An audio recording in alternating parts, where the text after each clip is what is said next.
जूडो में IBA test pass उम्मीदवारनि पारां मुतालबनि मञता लाइ एहतिजाजी मुज़ाहिरो करे नारेबाज़ी कई वई। उम्मीदवारनि सैयद एजाज शाह, अब्बास रिंद, हसन हालिपोटो, अब्दुल सत्तार शेख ऐं ॿियनि उम्मीदवारनि गॾिजी एहतिजाज कंदे चयो त सिंध सरकार ऐं तालीम खाते जे अख़्तियारनि सिंध जे कुझु मख़सूस इलाइक़नि खे हार्ड एरिया करार ॾेई IBA टेस्ट में 32 मार्कूं खणंदड़ उम्मीदवारनि खे ग्रेस मार्कूं ॾेई पास करे उन्हनि खे भर्ती कयो वियो आहे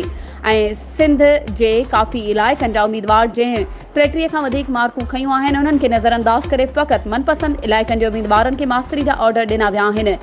जेको असां सां वॾी नाइंसाफ़ी आहे। हुननि सिंध सरकार सूबाई वज़ीर तालीम खां मुतालबो कयो त नोटिस वठी समूरे सिंध खे हार्ड एरिया करार ॾेई उम्मीदवारनि खे ऑर्डर जारी कया वञनि। ॿी सूरत में एहतिजाज जो दाइरो वधायो वेंदो।